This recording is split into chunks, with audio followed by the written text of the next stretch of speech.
যুক্তরাষ্ট্রের নিষেধাজ্ঞাকে ভয় পায় না ইরান। প্রেসিডেন্ট ইব্রাহিম রাইসি বলেছেন, ইরানকে নিষেধাজ্ঞা দিয়ে কাবু করা যাবে না এবং দেশটিকে বিচ্ছিন্ন করার পশ্চিমা ষড়যন্ত্র দেশটির দৃঢ় সংকল্পের জন্য ব্যর্থ হয়েছে। শনিবার রাজধানী তেহরানে ইসলামী প্রজাতন্ত্র ইরানের ষষ্ঠ রপ্তানি সম্ভাব্য প্রদর্শনী এক্সপো 2024-এর উদ্বোধনী অনুষ্ঠানে রাইসি এই মন্তব্য করেন।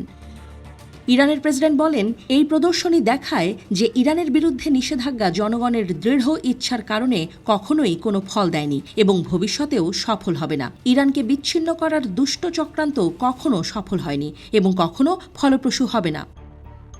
নিষেধাজ্ঞাগুলি শুধুমাত্র একটি জাতির বিরুদ্ধে নয়, সমস্ত জাতির বিরুদ্ধে নিপীড়নের একটি পদ্ধতি হিসেবে বিবেচিত হয় বলে উল্লেখ করেন রাইসি। প্রেসিডেন্ট নিষেধাজ্ঞাকে এক ধরনের বেসামরিক যুদ্ধ বলে অভিহিত করেছেন এবং বলেছেন যে মার্কিন প্রশাসনকে তোয়াক্কা না করে ইরানি জাতি তার সামর্থ্যের ওপর নির্ভর করে নিষেধাজ্ঞা কাটিয়ে উঠতে সক্ষম হয়েছে।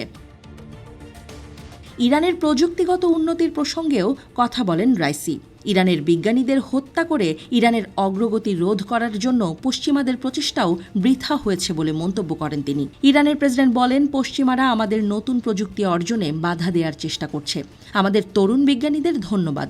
পশ্চিমাদের পক্ষে ইরানের বিজ্ঞানীদের হত্যা করেও দেশীয় জ্ঞান আমাদের দেশের বাইরে নিয়ে যাওয়া সম্ভব নয়।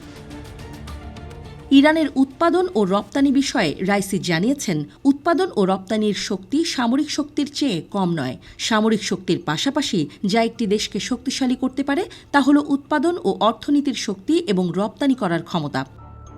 এদিকে ইরানের পররাষ্ট্রমন্ত্রী হোসেইন আমির আবদুল্লাহিয়ান গাজায় ইসরায়েলি শাসকের গণহত্যামূলক যুদ্ধ বন্ধ করার এবং সেখানে নিপীড়িত ফিলিস্তিনিদের অধিকারের প্রতি সম্মান প্রদর্শনের প্রয়োজনীয়তার উপর জোর দিয়েছেন। তিনি ইসরায়েলকে এই অঞ্চলের সমস্ত সংঘাতের মূল কারণ বলে অভিহিত করেছেন।